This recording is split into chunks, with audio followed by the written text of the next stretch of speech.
আমার ভাতিজা খুব আকর্ষণীয় ছিল এবং তাকে দেখলে আমি আবেগপ্রবণ হয়ে পড়তাম। তাকে দেখলে আমার মন কেমন জানি করত। একদিন আমি সিদ্ধান্ত নিলাম, এই সুযোগে আমি আমার ইচ্ছা পূরণ করব। আমার স্বামী কয়েকদিনের জন্য শহরের বাইরে চলে গিয়েছিলেন। সেই রাতে আমি আমার ভাতিজার ঘরে গেলাম এবং ধীরে ধীরে তার পাশে শুয়ে পড়লাম। যখন রাত গভীর হয়ে গিয়েছিল, সে আমাকে দেখে অবাক হয়ে জিজ্ঞেস করল, আমি কি চাই? আমার নাম ছিল সোনালী এবং আমি আমার শ্বশুরবাড়িতে স্বামীর সাথে সুখী ছিলাম। কিন্তু অজানা কারণে আমি আমার ভাতিজার প্রতি আকৃষ্ট হয়ে পড়েছিলাম। সে ছিল আকর্ষণীয়, যদিও আমার স্বামী আমাকে কখনো বলেনি যে তার এমন একটি ভাগ্নে আছে। আমাদের বাড়িতে একজন কাজের মেয়ে কাজ করত, আর আমি নিজেও বাড়ির কাজ করতাম। একদিন আমি লক্ষ্য করলাম আমার ভাতিজা আমাদের বাগানে গাছে পানি দিচ্ছে। সে বারবার আমার দিকে তাকাচ্ছিল। আমি তার প্রতিটি পদক্ষেপ লক্ষ্য করছিলাম এবং বুঝতে পারছিলাম যে সে আমার দিকেও আগ্রহী। আমার গল্পগুলো তোমরা শুনো, কিন্তু সাবস্ক্রাইব করো না। দয়া করে গল্পগুলো ভালো লাগলে ভিডিওটি লাইক, শেয়ার এবং চ্যানেলটি সাবস্ক্রাইব করো প্লিজ। আমি ভেবেছিলাম আমার বয়স 25 হলেও আমি এমনভাবে নিজেকে সাজিয়ে রাখতাম যেন আমার বয়স 17 বা 18 মনে হতো। তরুণ বয়সে আমার চেহারা ছিল আকর্ষণীয়, কিন্তু আমি জানতাম আমার ভাতিজা খুব লাজুক। সে কখনো প্রথমে কিছু বলার সাহস করবে না, কারণ আমার স্বামী তাকে সব সময় নিয়ন্ত্রণ করতেন। ছোটখাটো বিষয়েও তাকে সতর্ক করতেন, এটা করো না, ওটা করো না। এই কারণেই সে তাকে ভয় পেত এবং আমার দিকে আগাতে সাহস করত না। কিন্তু আমি জানতাম কেউ না কেউ প্রথম পদক্ষেপ নেবে। আমি বা আমার ভাতিজা, কেউ একজন। আমি ভাবছিলাম যে যদিও আমি আমার স্বামীর সাথে খুশি ছিলাম, তবুও সেই পূর্ণ সুখ আমি তার কাছ থেকে পাইনি, যা একজন নারী একজন পুরুষের কাছ থেকে যা চায়। এইসব ভাবতে ভাবতে 10 দিন কেটে গেল। এই 10 দিনের মধ্যে সে আমার হৃদয়ে একটি বিশেষ জায়গা করে নিয়েছিল। তার কথা বলার ধরন ছিল অত্যন্ত সুন্দর। সে খুব মধুর সুরে আমার সাথে কথা বলতো। অন্যদিকে আমার স্বামী আমার সাথে সবসময় কঠিন ভাষায় কথা বলতেন, যা আমাকে কষ্ট দিত। তবে আমার ভাতিজা সুনীল আমার সাথে খুব ভদ্রভাবে কথা বলতো, আমাকে সম্মান করত। সুনীলের প্রতি আমার মনোযোগ বৃদ্ধি পাচ্ছিল এবং আমি অনুভব করছিলাম যে তার প্রতি আমার আকর্ষণ বাড়ছে। আমি এ বিষয়ে কাউকে বলতে চেয়েছিলাম, কিন্তু জানতাম যে বললে সমস্যার সৃষ্টি হতে পারে। আমি যদি কাউকে বলতাম, তারা আমার সম্পর্কে অপবাদ ছড়াতো এবং আমার স্বামীও আমাকে ছেড়ে দিতে পারত। তাই আমি এটি গোপন রেখেছিলাম, কিন্তু আমার হৃদয় তখন আমার ভাতিজার জন্য ব্যাকুল ছিল। একদিন আমি সিদ্ধান্ত নিলাম যে সেই রাত আমি তার সাথে কাটাবো। আমার স্বামী কাজে বাইরে যাচ্ছিলেন আর আমি খাবার তৈরি করে দ্রুত খেয়ে নিলাম। রাত গভীর হলে আমি ধীরে ধীরে তার রুমের দিকে এগোলাম। আমার হৃদস্পন্দন দ্রুত হচ্ছিল, কিন্তু আমি থামিনি। দরজা খুলে ভেতরে ঢুকলাম এবং তার পাশে শুয়ে পড়লাম। আমার হাত তার বুকে রেখে আমি চাদর সরালাম এবং তখনই আমার মাথা ঘুরে গেল। এটা আমার ভাতিজা ছিল না, আমি প্রথমে খুব খুশি ছিলাম, কারণ আমার স্বামী সবসময় আমার যত্ন নিতেন। কিন্তু সেই রাতে সবকিছু বদলে গেল। তার কিছু আচরণ ছিল খারাপ। তিনি মাঝে মাঝে আমার সাথে খুব রুডভাবে কথা বলতেন, যা আমার খারাপ লাগত। আমি পরিবারের একমাত্র মেয়ে ছিলাম যে স্নাতক পর্যন্ত পড়াশোনা করেছে, কারণ আমাদের গ্রামে মেয়েদের বেশি পড়তে দেয়া হতো না। তবে আমার বাবা মা আমাকে স্নাতক পর্যন্ত পড়াতে উৎসাহিত করেছিলেন। আমি আশা করেছিলাম যে যার সাথে আমি বিয়ে করব সে শিক্ষিত হবে, কিন্তু দুর্ভাগ্যবশত আমার স্বামী তেমন শিক্ষিত ছিলেন না। তবে তার ধনসম্পদ দেখে আমার বাবা মা আমাকে তার সাথে বিয়ে দিলেন। আমাদের শ্বশুরবাড়ি ছিল খুব বড় এবং আমার আরামের জন্য আমার স্বামী গ্রামে একটি বড় বাড়ি তৈরি করেছিলেন, যেখানে আমরা থাকতাম। আমি নিজেই সব কাজ করতাম, কিন্তু সময়ের সাথে সাথে আমি ক্লান্ত হয়ে পড়লাম এবং আমার স্বামীর কাছে অনেকবার অভিযোগ করতাম। আমি বলতাম, এত বড় বাড়ির সব কাজ আমি একা করতে পারবো না। আপনি একজন সহকারী নিয়োগ করতে পারেন যে আমার কাজে সাহায্য করবে। কিন্তু তিনি সবসময় বলতেন, এর দরকার নেই, তুমি এত সুন্দর যে আমি চাই না তুমি অন্যের সাহায্য নাও। এজন্যই তোমাকে আমার পরিবারের কাছ থেকে দূরে এনেছি। তার এই কথাগুলো মাঝে মাঝে আমার মন খারাপ করত, কিন্তু আমি জানতাম এটাও ছিল ভালোবাসার একটি ধরন। হ্যাঁ, আমার স্বামী আমাকে গভীরভাবে ভালোবাসতেন এবং আমাকে সবসময় কাছে রাখতে চাইতেন, কিন্তু তার কথা বলার ধরন এবং আচরণের কারণে আমি তাকে তেমন ভালোবাসতে পারতাম না। আমি অনেকবার বলেছি যে তিনি তার কথা বলার ধরন পরিবর্তন করা উচিত, কিন্তু তিনি কোনো গুরুত্ব দিতেন না। ছোটবেলা থেকেই তিনি এমন পরিবেশে বড় হয়েছেন যেখানে অর্থ উপার্জনের প্রতি বেশি মনোযোগ দেওয়া হতো। সময় চলে গেল এবং আমি ঘরের কাজ করতে করতে ক্লান্ত হয়ে পড়লাম। আমার স্বাস্থ্যও ভালো ছিল না। অবশেষে তারা আমার জন্য একটি কাজের মেয়েকে নিয়োগ করল। দিনমজুর মহিলার সাথে আমার খুব ভালো সম্পর্ক ছিল। আমরা সারাদিন হাসিঠাট্টা করতাম।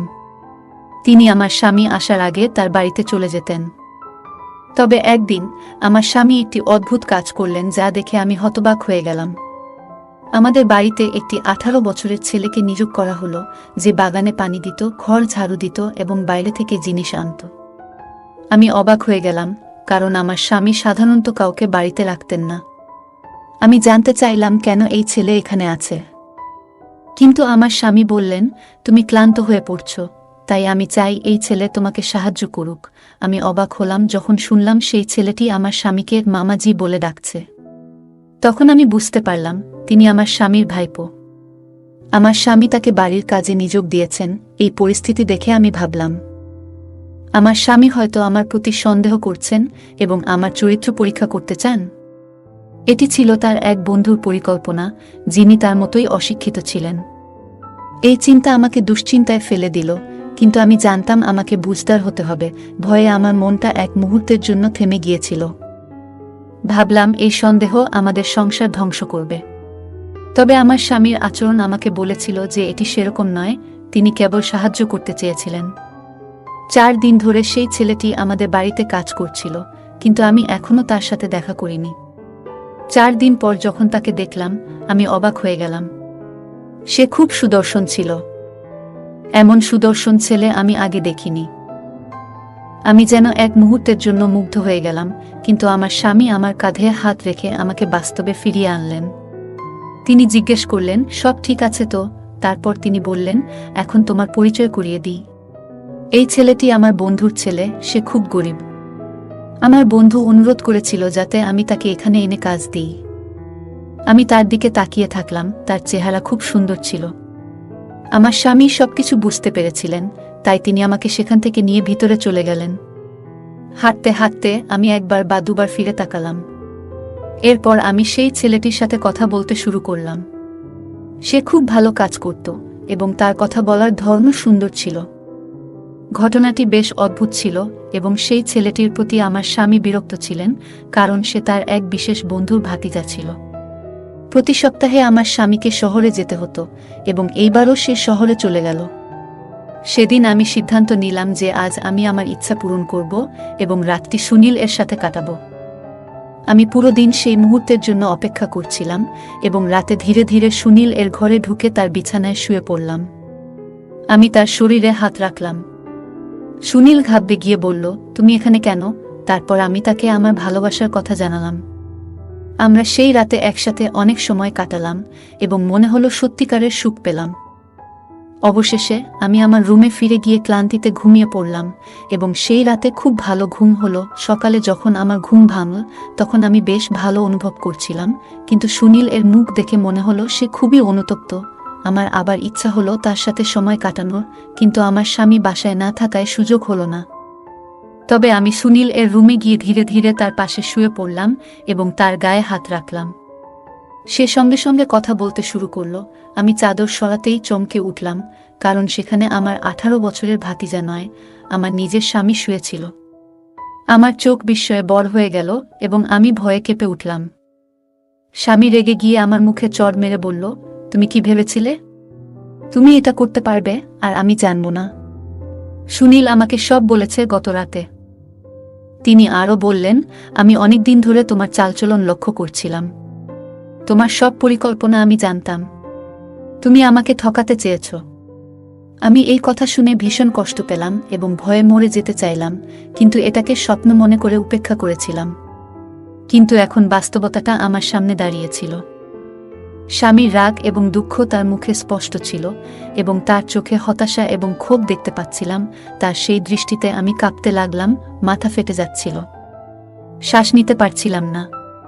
আমার স্বামী বললেন, তুমি তোমার নিজস্ব ফাঁদে পড়েছ। তুমি শিক্ষিত হলেও ভালো মেয়েদের মতো আচরণ করনি। আমি তার হাত থেকে নিজেকে ছাড়িয়ে নিয়ে আমার রুমের দিকে দৌড়ে গেলাম, আর সে আমার পেছন পেছন আসছিল। আমি ভয়ে কাঁপছিলাম, কারণ আমি জানতাম এখন আমার সাথে কি ঘটতে যাচ্ছে। আমার স্বামী আমাকে জীবিত ছেড়ে দেবেন না, এবং এটা আমার প্রাপ্য ছিল। এত ভালো স্বামী থাকা সত্ত্বেও আমি অন্যায় করেছিলাম। শয়তানের ফাঁদে পড়ে রুমে ঢুকে দেখি তিনি কোথাও নেই। ভয়ে আমি সেখানেই থেমে গেলাম, কারণ আমার সামনে মৃত্যুর ভয় ছিল। তিনি বাইরে থেকে জোরে জোরে ডাকতে লাগলেন, তুমি যদি 5 মিনিটের মধ্যে বাইরে না আসো, তাহলে আমি তোমাকে ডিভোর্স দিয়ে দেব। এই কথা শুনে আমার মনে হলো মৃত্যুর চেয়েও খারাপ কিছু। আমি বাইরে এসে তার পায়ে পড়ে বললাম, আমাকে মাফ করে দাও, আজ থেকে আমি এমন কাজ করব না। আমি আমার আবেগের কাছে হেরে গিয়েছিলাম। সে আবার আমার মুখে থাপ্পড় মেরে বলল, তুমি খুবই অসভ্য, তোমার লজ্জা নেই। আজ তোমাকে জীবিত রেখে দেব না। তিনি একটি লাঠি নিয়ে আমাকে মারতে শুরু করলেন। আমি আমার কাজের জন্য ক্ষমা চাইতে লাগলাম, কিন্তু তিনি থামলেন না। তিনি যন্ত্রের মতো মারতে লাগলেন। এই আমার সেই স্বামী, যিনি আগে আমার জন্য জীবন দিতেন। আমার স্বামী সবসময় আমার যে কোনো সমস্যার পাশে দাঁড়াতেন এবং আমার সামান্য অসুবিধাতেও উদ্বিগ্ন হতেন। কিন্তু আজকের দিনটা আলাদা ছিল। রাগের বশে তিনি সম্পূর্ণ মেজাজ হারিয়ে ফেললেন এবং থামার কোনো লক্ষণ দেখালেন না। আমি তাকে ধাক্কা দিয়ে দূরে সরানোর চেষ্টা করছিলাম, ক্ষমা চাইছিলাম, কিন্তু তিনি কিছুতেই থামতে রাজি ছিলেন না। অবশেষে তিনি ক্লান্ত হয়ে লাঠি ফেলে দিয়ে বিছানায় বসে পড়লেন এবং আমার দিকে তাকিয়ে বললেন, আমি তোমাকে অনেক ভালোবাসি। তিনি আরও বললেন, তোমাকে এত সম্মান দিয়েছি, ভালোবাসা দিয়েছি, কিন্তু তুমি সব নষ্ট করে দিয়েছ। আমার সম্মান তোমার কাছে মূল্যহীন ছিল। তোমাকে মাথার মুকুট বানিয়েছি, কিন্তু তুমি তার যোগ্য ছিলে না। আমি তার দিকে তাকিয়ে বললাম, তুমি যদি আমার সাথে সঠিকভাবে ব্যবহার করতে এবং সঠিকভাবে কথা বলতে, তাহলে আমি কখনো এমনটা করতাম না। আমি শুধু তোমার দিকেই মনোযোগী হতাম। আমি তোমাকে অনেকবার বলেছি তোমার কথা বলার ভঙ্গি বদলাতে, কিন্তু তুমি কখনো শোনোনি। তিনি বললেন, তুমি আমার কথায় পাত্তা দাওনি, তাই আমিও পাগল হয়ে গেছি। কেন ঘরের ভিতর এমন করেছ? আমি তার সামনে দাঁড়িয়ে কাঁদতে লাগলাম। তিনি বিষণ্ণ চোখে তাকিয়ে বললেন, আমি তোমাকে এত সম্মান দিয়েছি, এত ভালোবাসা দিয়েছি, আর তুমি আমাকে এই শিক্ষা দিয়েছ যে আমার অনুপস্থিতিতে তুমি অন্য কারোর সাথে ঘুমাতে পারো। আমি তার দিকে তাকিয়ে বললাম, এর জন্য তুমিও দায়ী। তুমি যদি আমাকে সঠিকভাবে ভালোবাসতে, আমি কখনো এমনটা করতাম না। আমি তোমাকে একটা সুযোগ দিয়েছিলাম। প্রথম 2-3 দিন সব ঠিকঠাক ছিল, কিন্তু তারপর তুমি অনেক দিন আমার থেকে দূরে থাকলে, আমাকে ঠিকমতো সময় দিলে না। তখন আমি কি করব? আমি অন্য কারো প্রতি আকৃষ্ট হয়ে পড়লাম। আমার কি দোষ ছিল বলো? তুমি যদি ওকে রাখলে এত সব নাটক হতো না। আমি আমার ভুল মানতে রাজি নই।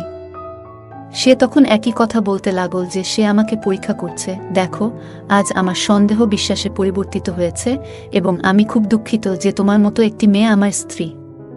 তখন তার কণ্ঠে শুধু দুঃখ ছিল। আমি সেই কথাটি শুনেছিলাম। আমার আফসোস ছিল যে আমার স্বামী আমাকে এত ভালোবাসলেও আমি তাকে ঠকাতে চেয়েছিলাম, কিন্তু আমি আমার ইচ্ছার কাছে হার মানতে বাধ্য হয়েছিলাম। এখন আমি কি বলবো? আমার স্বামী হঠাৎ রেগে গিয়ে মুখ লাল করে উঠে দাঁড়ালেন এবং আমার হাত ধরে কাছে নিয়ে এসে বললেন, আমি আর তোমার সাথে থাকতে পারবো না। কারণ যখনই তোমার মুখ দেখি, তোমার এই খারাপ কাজটা আমার মনে পড়ে। এই কষ্ট আমি সহ্য করতে পারি না। তিনি বললেন, আমি সহ্য করেছি, কিন্তু এখন আর এই কষ্ট সহ্য করতে পারি না। একজন পুরুষের সব কিছু সহ্য করতে পারি না, তাই আজ আমি তোমাকে তালাক দিয়েছি। এই কথা শুনে আমি যেন পাথরের মূর্তির মতো দাঁড়িয়ে রইলাম। 3 দিন আগে আমার জীবন সুখে পরিপূর্ণ ছিল। আজ আমি সম্পূর্ণ অসহায় হয়ে মাটিতে পড়ে গিয়েছিলাম।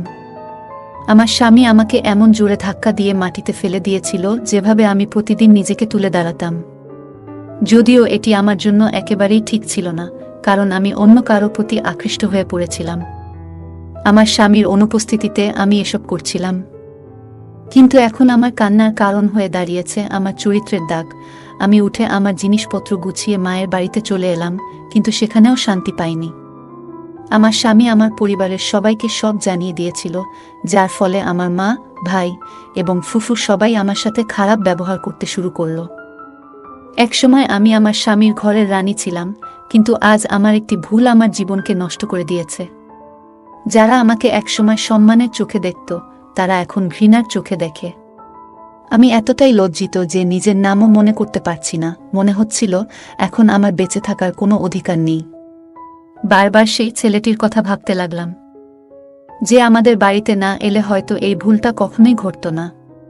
এখন আমি আমার বাবা মায়ের বাড়িতে কাজের মেয়ের মতো জীবন কাটাচ্ছি, কিন্তু আজও আমার ইচ্ছা আমাকে এভাবে বাঁচতে বাধ্য করেছে। মেয়েদের বিয়ের পর শ্বশুরবাড়ির লোকদের সম্মান করা তাদের কর্তব্য হয়ে দাঁড়ায়, কিন্তু একই মেয়ে যখন তার স্বামীর সম্মান নষ্ট করে, তখন সে সেই ঘরের জন্য অভিশাপ হয়ে দাঁড়ায়। তাই বিবাহিত মেয়েদের সবসময় তাদের স্বামীর সম্মান রক্ষা করা উচিত, কারণ বিয়ের পর তারা সম্পূর্ণ অপরিচিত পরিবেশে চলে আসে। গল্পটা কেমন লাগলো জানাতে ভুলবে না। আরও মজার মজার রোমান্টিক গল্প শুনতে চাইলে ভিডিওটি লাইক, শেয়ার এবং চ্যানেলটি সাবস্ক্রাইব করতে এবং বেল আইকনটি টিপতে ভুলবে না। ধন্যবাদ।